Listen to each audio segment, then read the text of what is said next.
नमस्कार। नेपाल टेलिभिजन समाचारमा स्वागत छ। म श्वेता सिन्हा र म देवी सापकोटा। सुरुमा प्रमुख समाचार।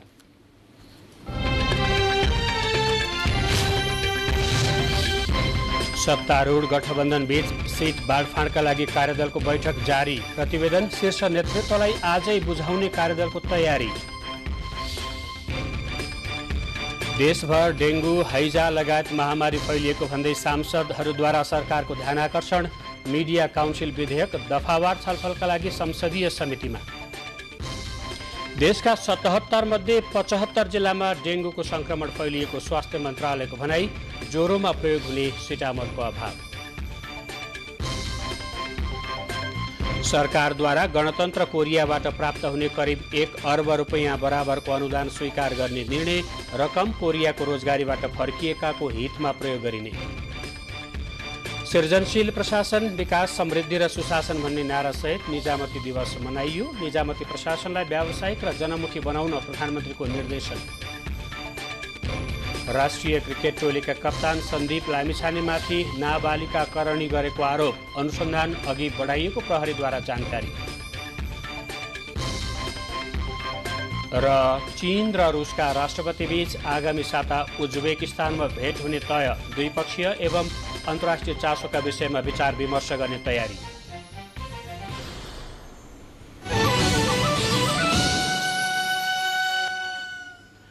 समाचार अब विस्तारमा। सत्तारूढ गठबन्धन बीच सीट बाँडफाँडका लागि गठित कार्यदलको बैठक बालुवाटारमा जारी छ। बालुवाटारमा जारी बैठकले सत्ता गठबन्धनमा आबद्ध दलहरूबीच सीट बाँडफाँडका विषयलाई टुङ्गोमा पुर्याउँदै आज आफ्नो प्रतिवेदन शीर्ष नेतृत्वलाई बुझाउने तयारी गरेको छ। आगामी मङ्सिर 4 गते हुने प्रतिनिधि सभा र प्रदेश सभा निर्वाचनमा सत्ता गठबन्धन दल बीच सीट बाँडफाँडका लागि प्राप्त कार्यादेश टुङ्ग्याएर कार्यदलले आज प्रतिवेदन बुझाउने तयारी गरेको हो। दलहरूलाई प्राप्त मत अनुसार र केही राजनैतिक विषयलाई समेत मध्यनजर गरी सबैलाई सम्मानजनक र न्याय हुने गरी सीट बाँडफाँडको खाका बनाइएको हो। कार्यदलको आज बस्ने बैठकले कार्यदलमा जुटेको सहमति सहित प्रतिवेदन शीर्ष नेतृत्वलाई बुझाउने तयारी भएको बताइएको छ। नेपाली कांग्रेसले आसन्न निर्वाचनका लागि पार्टीको घोषणापत्र निर्माणको जिम्मा महामन्त्री विश्वप्रकाश शर्माको नेतृत्वमा घोषणापत्र दिएको छ। सभापति शेरबहादुर देउवाले बुधबार महामन्त्री शर्मालाई प्रतिनिधि सभा र प्रदेश सभा सदस्य निर्वाचनको घोषणापत्र तयारी समिति संयोजकको जिम्मेवारीमा मनोनित गर्नुभएको हो। पार्टीका मुख्य सचिव कृष्णप्रसाद पौडेलले एक विज्ञप्ति जारी गर्दै महामन्त्री शर्मालाई सभापति देउवाले घोषणापत्र तयारी समिति संयोजन मनोनित गरेको जानकारी दिनुभएको हो। स्थानीय चुनावमा घोषणापत्र निर्माणको नेतृत्व महामन्त्री गगन थापाले लिनुभएको थियो। प्रधानमन्त्री एवं नेपाली कांग्रेसका सभापति शेरबहादुर देउवाले आगामी निर्वाचनमा महिलालाई उचित अवसर दिइने बताउनु भएको छ। काठमाडौँमा नेपाल महिला संघको प्रशिक्षण उद्घाटन गर्दै सभापति देउवाले निर्वाचनको प्रत्यक्षतर्फ कांग्रेसले धेरैभन्दा धेरै महिला प्रतिनिधिलाई उम्मेद्वार बनाउने बताउनु भएको हो। उहाँले समानुपातिक सूचीमा राख्नुपर्ने अधिकतम दबाव आइरहेका बेला प्रत्यक्षमा नै चुनाव लड्न महिला नेत्रीहरू इच्छुक हुनु सकारात्मक कुरा रहेको बताउनु भयो। निर्वाचनमा जनता माझ गएर आफ्नो विचार प्रवाह गर्न पनि उहाँले उम्मेद्वारका आकांक्षीहरूलाई सुझाव दिनुभयो।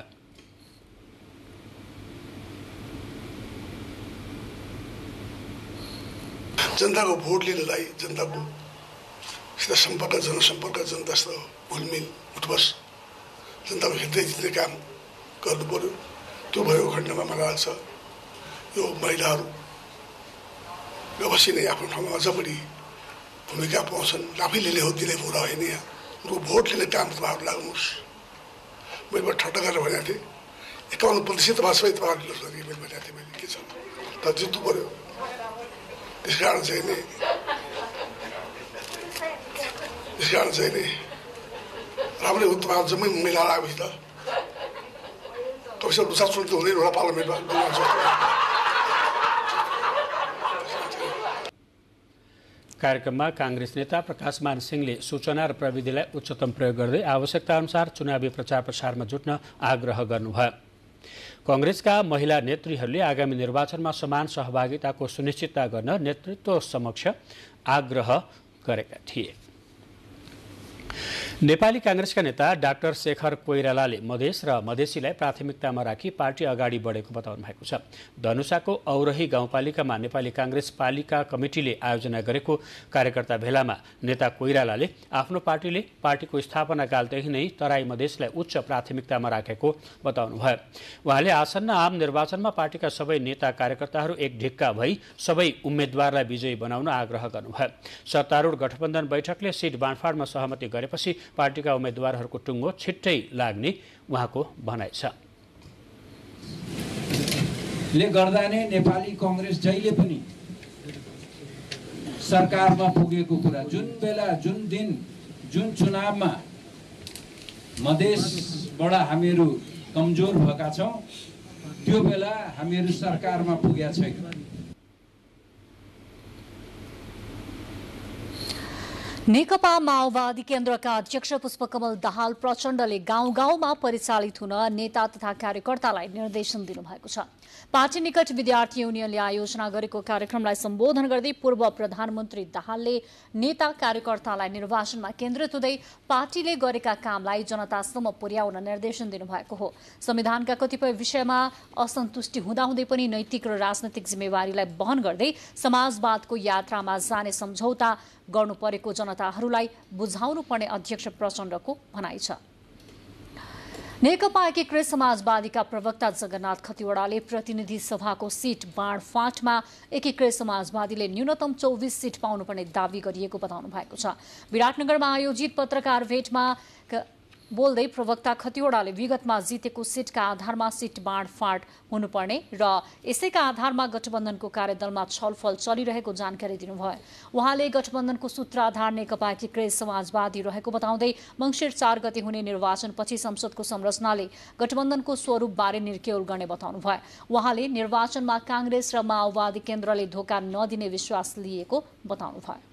दूरदृष्टिवाला छ त्यसमा पनि आजदेखि 5 वर्षको एउटा प्याकेजमा समग्र 5 वर्ष स्थायी सरकार चलाउने गरी योजना बनाएर अगाडि हिँड्ने हो भने यसले के गति देला, देशलाई स्थायित्वको लागि देला, विकासका लागि देला, होइन यो चुनाव पछाडि जसले जे गरे पनि ठिक हुन्छ भन्ने दिशाबाट गठबन्धन गयो भने जस्तोसुकै स्वरूप पनि आउन सक्छ। राष्ट्रिय सभा अन्तर्गतका 4वटा विषयगत समितिका सभापतिका लागि आज 4 जनाको उम्मेदवारी परेको छ। सभापतिका लागि उम्मेदवारी दिनेहरूमा दिगो विकास तथा सुशासन समितिमा प्रकाश पन्त, विधायन व्यवस्थापन समितिमा डाक्टर वेदुराम भुसाल, प्रत्यायोजित व्यवस्थापन तथा सरकारी आश्वासन समितिमा माया प्रसाद शर्मा र राष्ट्रिय सरकार तथा समन्वय समितिमा दिलकुमारी रावल थापा पार्वती रहनु भएको छ।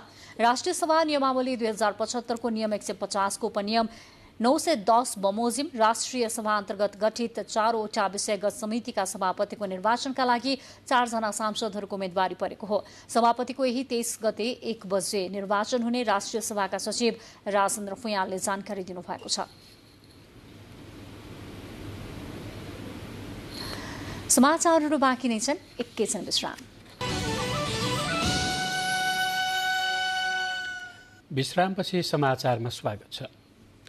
प्रतिनिधि सभाको आजको बैठकमा सांसदहरूले डेंगूलाई तत्काल नियन्त्रण गर्नका लागि सरकारको ध्यान आकर्षण गराउनु भएको छ। प्रतिनिधि सभाको शून्य समयमा बोल्ने सांसदहरूले महामारीका रूपमा फैलिँदै गरेको डेंगूलाई तत्काल नियन्त्रणका लागि सरकारको ध्यान आकर्षण गराउनु भएको हो। बैठकमा सांसदहरूले देशमा हैजादेखि डेंगू जस्ता रोग फैलिँदै गएकोले त्यसको नियन्त्रण गर्न सरकारसँग माग गर्नुभयो। सांसदहरूले हालसम्म 71 जिल्लाभन्दा बढीमा डेंगू फैलिसकेको र बढ्ने क्रम जारी रहेकोले निःशुल्क उपचारको व्यवस्था गर्न सरकारको ध्यान आकर्षण गराउँदै तराईमा विपन्नलाई निःशुल्क झोलको व्यवस्था गर्न आग्रह गर्नुभयो। आजको बैठकले नेपाल मिडिया काउन्सिल विधेयक 2076 लाई दफावार छलफलका लागि संसदीय समितिमा पठाएको छ। बैठकमा सञ्चार तथा सूचना प्रविधि मन्त्री ज्ञानेन्द्र बहादुर कार्कीले राष्ट्रिय सभाको सन्देश सहितको नेपाल मिडिया काउन्सिल विधेयक 2076 लाई दफावार छलफलका लागि सम्बन्धित समितिमा पठाइयोस् भन्ने प्रस्ताव प्रस्तुत गर्नुभएको थियो। प्रस्तावलाई बैठकले सर्वसम्मतिले स्वीकृत गर्यो। आजको बैठकमा सांसदहरूले गराएको ध्यानाकर्षणमाथि जवाफ दिने क्रममा ऊर्जा, जलस्रोत तथा सिंचाई मन्त्री पम्फा भूषालले मुलुकको 95% जनसङ्ख्यामा विद्युतको पहुँच पुगिसकेको बताउनुभयो। मन्त्री भूषालले भौगोलिक कठिनाई र विकटताले गर्दा डोल्पा, हुम्ला र मुगुमा राष्ट्रिय ग्रिड पुग्न बाँकी रहे पनि त्यसका लागि बोलपत्र आह्वान भइसकेको बताउनुभयो। प्रतिनिधि सभाको अर्को बैठक यही भदौ 25 गते शनिबार दिउँसो 1 बजे बस्नेछ। देशका 75 जिल्लामा डेङ्गु फैलिएको स्वास्थ्य तथा जनसङ्ख्या मन्त्रालयले जनाएको छ। गत साउनदेखि हालसम्म देशभर 6707 जना डेङ्गुबाट सङ्क्रमित भएका छन्। सबैभन्दा बढी बागमती प्रदेशमा 5066 जना सङ्क्रमित भएको मन्त्रालयले जनाएको छ। काठमाडौँ, ललितपुर सहित प्रमुख सहरहरूमा डेङ्गुका सङ्क्रमित बढिरहेको पनि मन्त्रालयले जनाएको छ। यसैबीच जिल्ला स्वास्थ्य कार्यालय काठमाडौँले सबैलाई हप्ताका 1 दिन लामखुट्टेको लार्भा र अण्डा नष्ट गर्न अभियान सञ्चालन गर्न अपिल गरेको छ। काठमाडौँ र ललितपुर महानगरले पनि लार्भा खोज र नष्ट गर अभियान सञ्चालन गरेका छन्।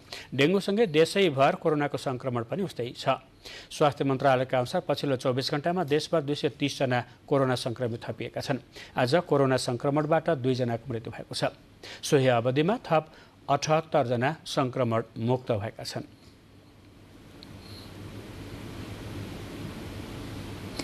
यसैबीच डेङ्गु लगायत मौसमी ज्वरोका बिरामी बढेपछि त्यसमा प्रयोग हुने सिटामोलको माग धेरै बढेको छ।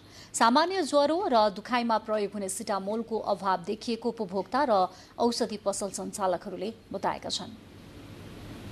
काठमाडौँ उपत्यका लगायत देशभर डेङ्गु संक्रमणको बिरामी बढेपछि सिटामोल अभाव देखिन थालेको छ। अन्य समयभन्दा यो समय बढी सिटामोलको माग हुने समय, त्यसमा बिरामी बढेपछि सिटामोल अभाव देखिन थालेको छ। अन्य समयभन्दा यो समय बढी सिटामोलको माग हुने समय, त्यसमाथि पनि डेङ्गु संक्रमण बढेपछि सिटामोल किन्न आउनेहरू बढेको औषधि व्यापारीहरू बताउँछन्। नेपाली उत्पादन निको र सिटामोल त होलसेल पसलेहरूले छैन भन्दै खुद्रा पसलेहरूलाई दिनै छाडेका छन् भने भारतबाट आयात हुने मेडोमोल लगायतका सिटामोल पनि अभाव हुन लागेको हो। माग चाहिँ धेरै नै बढेको छ। हाम्रोमा त्यस्तो सर्टेज अलिअलि चाहिँ दिइरहेछ, 1-2 फाइल भए पनि। बिरामीहरू त किन्न आउने धेरै छन् होइन। हामीसँग सिटामोल पहिलादेखि अलिकति बढी स्टक राख्ने भएर पहिलाको पनि थियो होइन। अहिले पनि 2-3वटा होलसेलबाट थोरै थोरै आएको थियो र छ। सिटामोल किन्न आउनलाई हामीले 1 पत्ता या 2 पत्ता चाहिँ दिने गरेछौँ। माग्न चाहिँ उनीहरूले 6-7 पत्तै माग्छ होइन। अब सबैलाई पुर्याउनु पर्छ भनेर हामीले 2 पत्ता 3 पत्तासम्म दिइरहेछौँ। कोभिड संक्रमण र डेङ्गु संक्रमणले गर्दा तेब्बरले नै सिटामोलको माग बढेको औषधि व्यवस्था विभागले जनाएको छ। कोभिड संक्रमणभन्दा अगाडि करिब वार्षिक 5 करोड सिटामोलको ट्याब्लेट बिक्री हुने गरेकोमा अहिले माग तेब्बरले बढेको छ। यसैगरी सलाइन पानी र जीवनजलको समेत बजारमा अभाव देखिएको छ। यसै अभावको फाइदा उठाउँदै आफ्ना मागहरू पूरा गराउन र औषधिको मूल्य बढाउन दबाव दिने उद्देश्यले नेपाली औषधि उत्पादकहरूले सिटामोलको उत्पादन बढाउनेतर्फ चासो नै दिएका छैनन्। कोभिडको पनि समयको महामारी भयो र त्यस्तै गरी चाहिँ यो अवस्थाबाट अहिले चाहिँ सहज परिस्थिति भइसकेपछि हामीले अनुकूल समयमा कति गर्नुपर्ने हो त यसको वैज्ञानिक तथ्य आधारमा चाहिँ यसको चाहिँ उचित मूल्य चाहिँ हामी चाहिँ समायोजन गर्छौँ भनेर भनिरहेछौँ, त्यसैमा लागिरहेछौँ। तर कहिलेकाहीँ चाहिँ कस्तो हुन्छ, अब महामारी पनि हुने त्यो चाहिँ मूल्य वृद्धि गर्दाखेरि एउटा जनमानसमा पनि त्यसको चाहिँ नकारात्मक चाहिँ असर पर्न जान्छ, मनोभाव पनि नकारात्मक हुन्छ। त्यो हिसाबले गर्दा हामी चाहिँ केही समय कुरेर बसेको अवस्था हो। सिटामोलको उपयोग बढे पनि जथाभावी रूपमा सिटामोल प्रयोग गर्नु स्वास्थ्यका लागि हानिकारक हुने भनाइ चिकित्सकहरूको छ। उचित परामर्श बिना कुनै पनि औषधि प्रयोग गर्नबाट सचेत हुन पनि चिकित्सकको सल्लाह छ। फ्लेक्सन निम्सहरू जस्तो पेनकिलर हुन्छ त्यो चाहिँ बिल्कुल डेङ्गुमा खानै हुँदैन। यदि पछि गएर नराम्रो समस्या, यो रक्तस्राव एकदम कडा खालको रक्तस्राव गर्ने सम्भावना एकदम बढी हुन्छ। त्यही भएर सबभन्दा सेफ भनेको सिटामोल हो। त्यस बाहेकमा बजारमा पाउने सिटामोलसँग मिसिएको अर्को औषधि जस्तो क्याफिन भएको औषधि आउँछ, सिटामोलसँग कोडिन भएको मिसिएको औषधि आउँछ, त्यो खाँदाखेरि चाहिँ त्यति डर हुँदैन। तर सिटामोलसँग अरू दुखाइ कम गर्ने औषधिहरू, आइबुप्रोफेनहरू त्यस्तो मिसिएको औषधि चाहिँ बिल्कुल नखानुहोस्। नेपालमा सीमित मात्रामा सिटामोल उत्पादन हुने भएकोले आवश्यक मात्र सिटामोल खरिद गर्न सरकारवालाहरूले आग्रह गरेका छन्। क्यामेरामा राम थापाको साथमा दुर्गा खड्का, नेपाल टेलिभिजन। सरकारले गणतन्त्र कोरियाबाट प्राप्त हुने 80 लाख अमेरिकी डलर अर्थात् करिब 1 अर्ब रुपियाँ बराबरको अनुदान सहायता स्वीकार गर्ने निर्णय गरेको छ। हिजो बसेको मन्त्री परिषद बैठकका निर्णयहरू सार्वजनिक गर्दै सञ्चार तथा सूचना प्रविधि मन्त्री एवं सरकारका प्रवक्ता ज्ञानेन्द्र बहादुर कार्कीले स्वीकृत अनुदान रकम कोरियाको रोजगारीबाट फर्किएका श्रमिकहरूको परिचालन गर्ने परियोजनाहरूका लागि प्रयोग गरिने बताउनुभयो। यसैगरी सरकारले निजीकरण समितिको सदस्यमा राजेन्द्र कुमार केसी र कृष्णलाल महर्जनलाई मनोनयन गर्ने निर्णयसँगै राजविराज नगरपालिका 13 स्थित सरकारी जग्गा मधेस कृषि विश्वविद्यालयलाई भाडामा उपलब्ध गराउन स्वीकृति दिने निर्णय गरेको छ। कोरियाको रोजगारीबाट फर्केका श्रमिक कामदारहरूको स्थिर पुनः एकीकरण सम्बन्धी आयोजना सञ्चालनको लागि गणतन्त्र कोरियाबाट प्राप्त हुने अमेरिकी डलर 8 मिलियन अनुदान सहायता स्वीकार गर्ने निजीकरण समितिको सदस्यमा माननीय श्री राजेन्द्र कुमार केसी र माननीय श्री कृष्णलाल महर्जनलाई मनोनयन गर्ने। सरकारले छेडागाड नगरपालिका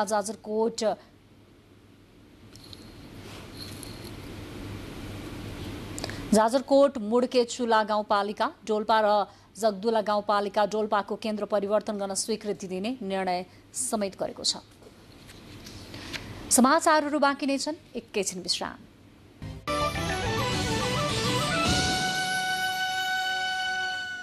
विश्रामपछि समाचारमा फेरि स्वागत छ। प्रधानमन्त्री शेरबहादुर देउवाले स्थायी सरकारको रूपमा रहेको निजामती कर्मचारीको सहयोग बिना देश विकास सम्भव नहुने बताउनु भएको छ। 19औं निजामती सेवा दिवसको अवसरमा आयोजित कार्यक्रममा प्रधानमन्त्री देउवाले कर्मचारीहरूको सहयोग, साथ र सक्रियताबाट मात्र देशको उन्नति र प्रगति हुने बताउनु भएको हो। देशको विकास नहुनुमा कर्मचारी, राजनीतिक दल वा नेता को जिम्मेवार हो, यो विषयमा व्यापक छलफल गर्नु आवश्यक रहेको उल्लेख गर्नुहुँदै प्रधानमन्त्री देउवाले कर्मचारीको वृत्ति विकासमा सरकारले हर सम्भव सहयोग गर्ने प्रतिबद्धता व्यक्त गर्नुभयो। जबसम्म कर्मचारीले सहयोग हुँदैन तबसम्म देशको काम हुँदैन, सत्य कुरा हो। अस्थायी सरकार बन्नु इलेक्टेड गभर्मेन्ट हो, यो जो भए पनि अस्थायी सरकार, यसको पिरियडिकल इलेक्सन हुन्छ, जनताले भोट हाल्छन्, आउँदैन हाल्छ। तपाईँहरू एउटा भएपछि त उहाँ पेन्सनसँग भएको भए हुनुहुन्छ नि, तपाईँहरू कुनै दायित्व छैन त्यसका प्रति। कसो यसको जिम्मेदार को हो, यस्तो देशको दुर्गतिको व्यापक सफल गरौँ। पोलिटिसियन मात्रै हो कि ब्युरोक्रेसी पनि हो, किन काम भइरहेको छैन आज यहाँ, त्यो व्यापक सफल गरौँ। कार्यक्रममा संघीय मामिला तथा सामान्य प्रशासन मन्त्री राजेन्द्र श्रेष्ठले निजामती सेवालाई समयानुकूल, परिमार्जित र चुस्त बनाउँदै लैजानु आवश्यक भएको बताउनुभयो। एकदमै सेवाग्राहीहरूलाई छिटोभन्दा छिटो सेवा कसरी दिने, पछिल्ला ज्ञान विज्ञानले प्रमाणित गरेका, विकास गरेका यी कुराहरू हाम्रो प्रशासनमा हुनुपर्छ। मुख्य सचिव शंकरदास बैरागीले परम्परागत ढाँचा, शैली र अभ्यासबाट माथि उठी प्रशासन सेवालाई जनमैत्री, प्रविधि मैत्री, संघीयता मैत्री र पारदर्शी बनाउनु पर्नेमा जोड दिनुभयो। आइरहेका छन्, नयाँ नयाँ सोच र कार्यशैलीको विकास भइरहेको छ। अब हामीले पनि परम्परागत ढाँचा र सोचबाट माथि उठेर अन्तर्राष्ट्रिय क्षेत्रमा विकास भइरहेका व्यवस्थापनका नयाँ आयाम, सूचना प्रविधि क्षेत्रमा आविष्कार भएका नयाँ प्रविधि र विकासका नवीन मोडेललाई देश र समाज सुहाउँदो हुने गरी अवलम्बन गर्दै मुलुकलाई यथाशीघ्र रूपान्तरण गर्न जरुरी छ। कार्यक्रममा उत्कृष्ट निजामती सेवा पुरस्कारबाट पुरस्कृत 10 जना र निजामती सेवा पुरस्कारबाट पुरस्कृत 30 जनालाई सम्मान गरिएको छ। यस वर्ष पनि 1 जना निजामती कर्मचारीलाई मात्र प्रदान गरिने सर्वोत्कृष्ट निजामती पुरस्कार भने प्रदान गरिएन। विक्रम सम्वत 2013 साल भदौ 22 गते निजामती सेवा ऐन जारी भएको दिनको सम्झनामा हरेक वर्ष आजकै दिन यो दिवस मनाउने गरिन्छ। सरकारले दिवसका लागि गत वर्षदेखि 5 वर्षका लागि व्यावसायिक र सृजनशील प्रशासन, विकास, समृद्धि र सुशासन भन्ने नारा तय गरेको छ। आज 19औं निजामती सेवा दिवस व्यावसायिक र सृजनशील प्रशासन विकास समृद्धि र सुशासन भन्ने नाराका साथ निजामती सेवा दिवस मनाइएको हो। विक्रम सम्वत 2013 साल भदौ 22 गते निजामती सेवा ऐन जारी भएको दिनको अवसर पारेर हरेक वर्ष भदौ 22 गतेलाई निजामती सेवा दिवसको रूपमा मनाउने गरिएको छ। नेपालको निजामती सेवाले 6 दशकभन्दा बढीको यात्रा पूरा गरिसकेको छ। योगी सक्षम र अधिकार सम्पन्न जनशक्तिको स्थायी संयन्त्र मानिने निजामती सेवाबाट सेवाग्राहीका धेरै अपेक्षा हुन्छन् भने राज्यले आफ्नो सरल र सहज उपस्थितिको माध्यम पनि यसैलाई बनाएको हुन्छ। तर पछिल्ला दिनमा निजामती सेवा जनअपेक्षा अनुसार काम गर्न नसकेको जनगुनासो छ। सेवा प्रदायिक संस्थाबाट सेवाग्राहीले उचित सेवा नपाउनु तर कर्मचारी भने आफ्नो सेवा सुविधा बढाउन मात्र तल्लीन रहेको आरोप पनि लाग्ने गरेको छ। मुलुकको विकास र जनताको सेवासँग सरोकार राख्ने यस क्षेत्रले जुन ढङ्गले काम गर्नुपर्ने हो त्यो हुन नसकेको यस क्षेत्रका जानकारहरूको बुझाइ छ। राजनीतिले यसलाई खेलाउन खोज्यो, गिजोल्न खोज्यो, जसले गर्दा यसमा व्यावसायिकताको विकास हुन दिइएन। व्यावसायिकताको विकास हुन विशेष तालिम, विशेष योग्यता भएका व्यक्तिहरू चाहिन्छ, जसको लगातारको लामो अनुभवले उनीहरूको एउटा व्यावसायिकता विकास हुन्छ। त्यो हुनै दिँदैन, काहीँ थिर हुनै दिँदैन। सरुवा आतङ्क जस्तो छ पहिलो कुरो। दोस्रो कुरो, कर्मचारी स्वयंले पनि तदनुरूपको आफूलाई विकसित गर्न सकेनन्। निजामती क्षेत्रको दायित्व भनेकै सार्वजनिक सेवा प्रवाह हो। सरकारका नीति कार्यान्वयन गराउने तथा सेवाग्राहीको काम गर्ने संस्थाका रूपमा रहेको निजामती प्रशासन सेवा दिनुभन्दा बढी प्रक्रियामुखी बनेको आरोप पनि लाग्दै आएको छ। अर्कोतर्फ कर्मचारी तन्त्रलाई दिशानिर्देश गर्ने राजनैतिक आफैमा स्वच्छ र निष्पक्ष हुन नसक्दा पनि निजामती सेवाले अपेक्षा अनुसार काम गर्न सकेको छैन। सेवा प्रदायकका रूपमा आफ्नो कार्य सम्पादनको शैलीमा गरिनुपर्ने समय सापेक्ष परिवर्तन र सुधार, संहिताको कार्यान्वयनका क्रममा सरकारहरूको सुशासनलाई सुदृढ गर्ने, नीति र निर्माण व्यवस्थापनलाई प्रभावकारी बनाउने, विकास व्यवस्थापनलाई नतिजामा देखाउने गरी काम गर्ने, कर्मचारीहरूको धुमिलो प्रतिष्ठामा सुधार ल्याउने गरी जनतालाई सूचना सम्प्रेषण गर्न सक्ने क्षमता वृद्धि गरिनु अहिलेको आवश्यकता बनेको छ। जतिसुकै राम्रो संविधान, जतिसुकै राम्रा नीति, जतिसुकै राम्रो कानुन भयो भने ती कार्यान्वयन हुँदैन। त्यसैले तपाईँहरूलाई सुझाव छ उहाँहरूलाई कि उहाँहरूले आत्मसमीक्षा गरेर अब यो संस्थालाई नैतिक संस्था, इथिकल अर्गनाइजेसनको रूपमा विकसित गर्नुहोस् र एउटा जनप्रिय जनताको डालिम हुन प्रयास गर्नुहोस्। निजामती क्षेत्रसँग आम मानिसले सरल, सहज, सर्वसुलभ, प्रभावकारी जनमुखी सेवाको अपेक्षा गरिरहेको हुन्छ। यी अपेक्षालाई सम्बोधन गर्दै निजामती क्षेत्रलाई सुधार गर्नु नै यो दिवसको सार्थकता रहनेछ। त्यसैले निजामती सेवा दिवस हरेक वर्ष चाहिँ एउटा नारा थपिने मात्र नबनोस्। क्यामेरामा विनिता रिजाल र रोबिन दाहालका साथ सन्तोष तिताल, नेपाल टेलिभिजन। अब प्रसङ्ग क्रिकेटर सन्दीप लामिछानेमाथि लागेको आरोप सम्बन्धी नेपाली राष्ट्रिय क्रिकेट टोलीका कप्तान सन्दीप लामिछानेमाथि नाबालिगका करणी गरेको आरोप लागेको छ। एक व्यक्तिले आफ्नो 17 वर्षीय नाबालिगका बहिनीलाई यही भदौ 6 गते लामिछानेले जबरजस्ती करणी गरेको आरोप सहित हिजो प्रहरीमा जाहेरी दिएको प्रहरीले जनाएको हो। क्रिकेट खेलमा उच्च प्रसिद्धि कमाएका क्रिकेटर सन्दीप लामिछाने विरुद्ध नाबालिगलाई बलात्कार गरेको उजुरी दर्ता भएको छ। उत्कृष्ट खेलका कारण नेपाली क्रिकेट टिमका कप्तानी सम्हालिरहेका लामिछाने विरुद्ध प्रहरी वृत्त गौशालामा पीडित बालिकाले जाहेरी दर्ता गरेकी हुन्। आफू लामिछानेको फ्यान भएको र सामाजिक सञ्जाल मार्फत कुराकानी हुँदै आएकामा गत भदौ 5 गते भेट भएको र सोही दिन आफूमाथि बलात्कार भएको युवतीले प्रहरीमा जाहेरी दिए जाहेरी दर्ता भए लगत्तै वान्डोर क्राइसिस म्यानेजमेन्ट सेन्टरमा युवतीको स्वास्थ्य परीक्षण गरिएको प्रहरी प्रवक्ता टेक प्रसाद राईले जानकारी दिनुभएको छ। प्रहरीले अहिले होस्टल नजिक भनिएको स्थान, नगरकोट र पिङला स्थानमा उनीहरू गएको स्थानको क्लोज सर्किट फुटेज संकलन गर्न थालेको छ। प्रहरीले तत्काल फेला पर्ने प्रमाणका आधारमा लामिछाने विरुद्ध अदालतबाट पक्राउ अनुमति लिने तयारी पनि गरेको प्रवक्ता राईले जानकारी दिनुभयो। यो केसमा पनि अहिले एलिगेसन लागेको छ। अब त्यही कारणले मैले भने अब यो हिजो मात्रै मुद्दा दर्ता भएको छ, भर्खर अनुसन्धान सुरु भएको छ कि अनुसन्धान अधिकृतले अनुसन्धान गर्ने क्रममा डिफ्रेन्ट तपाईँको चाहिँ स्टेपहरू छ। त्यो स्टेपहरूलाई हेर्दै गइसकेपछि जस्तै अब उहाँको संलग्नताहरू होला होइन, घटनास्थल कहाँ छ, को छ, कति बजी कहाँ, यी चिजहरूलाई चाहिँ केलाउँदै जाँदाखेरि त्यसपछि अनुसन्धान अधिकृतहरूले अब त्यो मान्छेले कहाँ छ त, यहीँ भएको भए त हामी तुरन्तै चाहिँ प्रहरीले आफ्नो नियन्त्रणमा ल्याएर अनुसन्धान अगाडि बढाउँथ्यौँ। र कोही मान्छेलाई अहिले त आरोप मात्रै छ नि त, प्रहरी त भइसकेको छैन।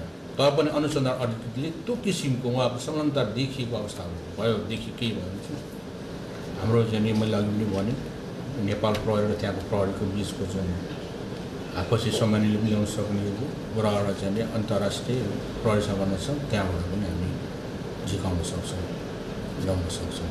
त्यसको लागि पहिलो त हाम्रो फेरि सम्मानित अदालतबाट पक्राउपुर्जी जारी हुनुपर्छ र हाम्रो चाहिँ रेड क्रस नोटिसको कुराहरू होला, पक्राउपुर्जीको कुराहरूलाई त्यो एउटा हामी विधि प्रक्रिया छ, त्यसमा टेकेर हामी ल्याउँछौँ। चलचित्रकर्मी पल शाहको मुद्दा फैसला भएकै दिन मंगलबार त्यस्तै प्रकृतिको अर्को घटना खेलाडी विरुद्ध सार्वजनिक भएको हो। लामिछानेमाथि लागेको अभियोग पुष्टि भएमा 10 वर्षदेखि 12 वर्षसम्म कैद सजाय हुने व्यवस्था कानूनमा छ। क्यामेरा पर्सन सुरेन्द्र आचार्यका साथमा दिलीपा श्री अधिकारी, नेपाल टेलिभिजन।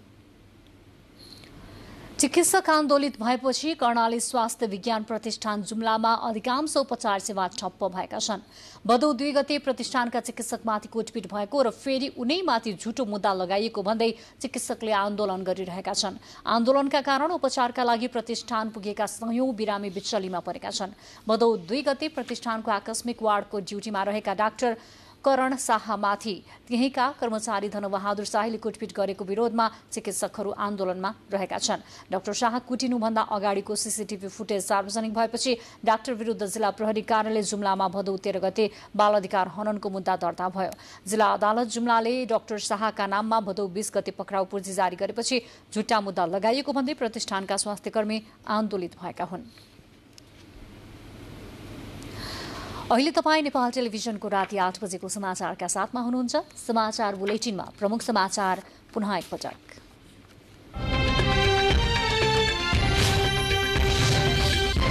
सत्तारूढ़ गठबन्धन बीच सीट बाँडफाँडका लागि कार्यदलको बैठक जारी। प्रतिवेदन शीर्ष नेतृत्वलाई आज बुझाउने कार्यदलको तयारी। देशभर डेंगू, हैजा लगायतका महामारी फैलिएको भन्दै सांसदहरूद्वारा सरकारको ध्यान आकर्षण।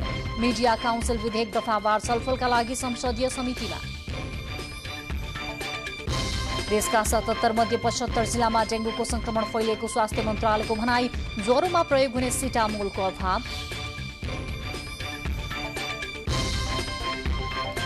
सरकारद्वारा गणतन्त्र कोरियाबाट प्राप्त हुने करिब 1 अर्ब रुपियाँ बराबरको अनुदान स्वीकार गर्ने निर्णय।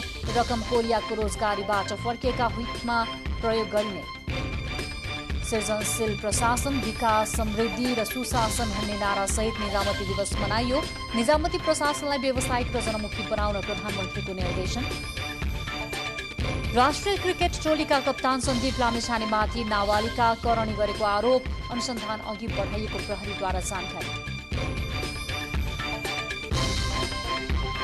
र चीन र रूसका राष्ट्रपति बीच आगामी साता उज्बेकिस्तानमा भेट हुने तय। द्विपक्षीय एवं अन्तर्राष्ट्रिय चासोका विषयमा विचार विमर्श गर्ने तयारी।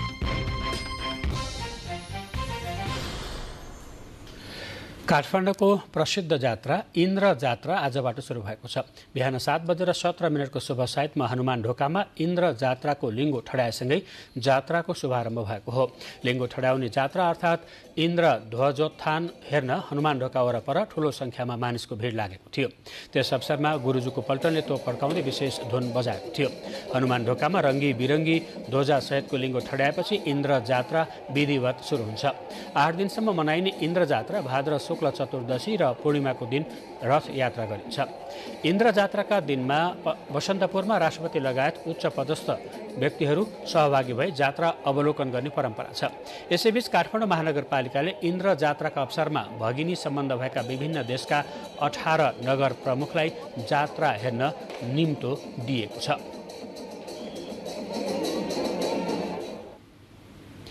क्यान्सर भएका बिरामीहरूको आत्मबल बढाउन क्यान्सर रोग लागेका र निको भएका बिरामीहरूबीच संवाद कार्यक्रमको आयोजना गरिएको छ।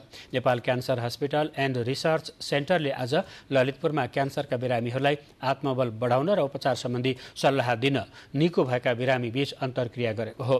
क्यान्सर रोग लाग्दैमा आत्तिहाल्नु पर्ने अवस्था नरहेको र समयमै उपचार गरे रोग निको हुने सन्देश दिन यस्तो कार्यक्रम आयोजना गरिएको अस्पतालले जनाएको छ।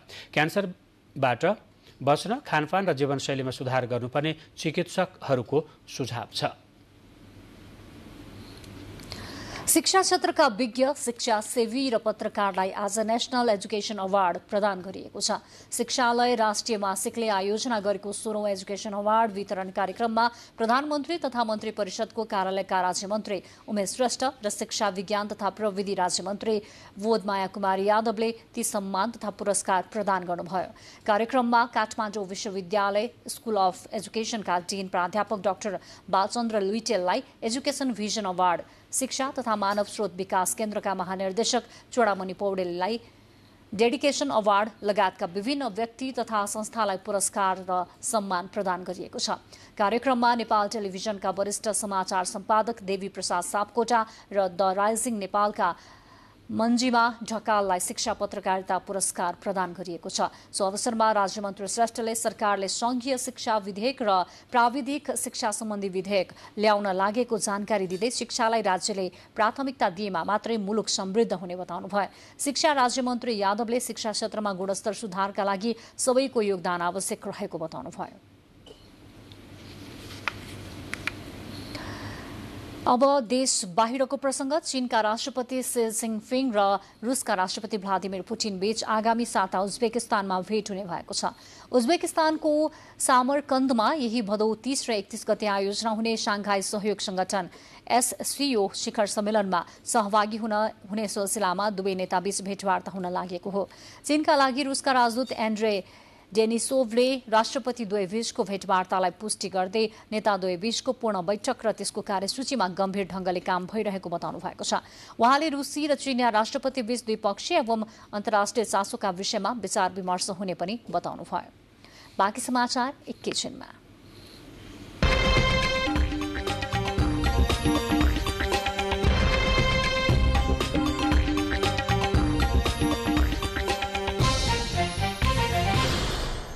अब आर्थिक समाचार। नेपाल राष्ट्र बैंकले भदौ 29 देखि सर्वसाधारणलाई नयाँ नोट साट्ने सुविधा दिने भएको छ। यस वर्षको दशैं, तिहार र छठका लागि लक्षित नयाँ नोट साट्न सकिने सुविधा प्रदान गर्ने भएको हो। काठमाडौँ उपत्यकामा भदौ 29 र उपत्यका बाहिर भने असोज 2 देखि नयाँ नोट साट्न सक्ने नेपाल राष्ट्र बैंक मुद्रा व्यवस्थापन विभागले जनाएको छ। गत वर्ष जस्तै यस वर्ष पनि सर्वसाधारणले प्रति व्यक्ति 18,500 रुपियाँ बराबरको नयाँ नोट सटही सुविधा पाउने व्यवस्था गरिएको छ। सरकारले आगामी असोज 1 गतेदेखि दशैंलाई लक्षित गर्दै टिकट बुकिङ खोल्ने भएको छ। विगतका वर्षहरूमा भाडामा विवाद हुँदै आए पनि यसपटक भने भाडा नबढ्ने भएको छ। यातायात व्यवस्था विभागमा बसेको बैठकले टिकटमा कालो बजारी रोक्ने र यात्रुलाई यात्रा सहज हुने गरी व्यवस्था गरिने निर्णय गरेको विभागका महानिर्देशक टोकराज पाण्डेले जानकारी दिनुभयो। रूपमा यात्रा गर्न सडकका कारण चाडबाडका बेला हरेक वर्ष यातायात व्यवसायी र यात्रु दुवैले दुःख पाउने गरेको भन्दै तत्काल सडकको मर्मत गर्न यातायात व्यवसायीले माग गरेका छन्। अनधिकृत रूपमा राखिएका काउन्टर र परिचय पत्र नभएका व्यक्तिहरूबाट टिकट बिक्री गर्ने कार्यलाई पुनः निरुत्साहित गरी यात्रुलाई सहज रूपमा टिकट उपलब्ध गराइने व्यवस्था गरिएको यातायात व्यवसायी राष्ट्रिय महासंघका अध्यक्ष विजय स्वासले जानकारी दिनुभएको छ। अब खेल समाचार।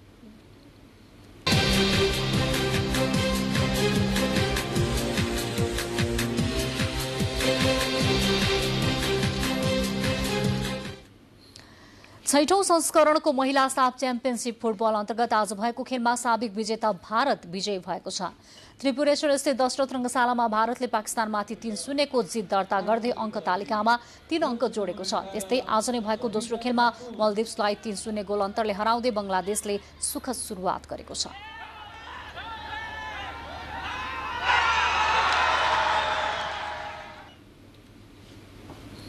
केन्या भ्रमण सकेर नेपाली राष्ट्रिय क्रिकेट टोली स्वदेश फर्किएको छ। आज बिहान स्वदेश फर्किएको टोलीलाई नेपाल क्रिकेट संघ क्यानका पदाधिकारीले स्वागत गरेका थिए। नेपालले केन्या विरुद्ध T20 र 1 दिवसीय सिरिज खेलेको थियो। नेपालले घरेलु टोली विरुद्धको 5 खेलको T20 अन्तर्राष्ट्रिय सिरिज 3-2 ले जितेको थियो। प्रसंग खेल जगतकै खेलकुद मन्त्री महेश्वर जङ गहतराजले खेल क्षेत्रको विकासका लागि सरकार प्रतिबद्ध रहेको बताउनु भएको छ। आज काठमाडौँमा नेपाल भलिबल संघको 9औं चुनावी साधारण सभा उद्घाटन गर्नुहुँदै मन्त्री गहतराजले खेल क्षेत्रलाई विद्यालय तहबाटै विकास गर्नका लागि सरकार प्रतिबद्ध रहेको बताउनु भएको हो।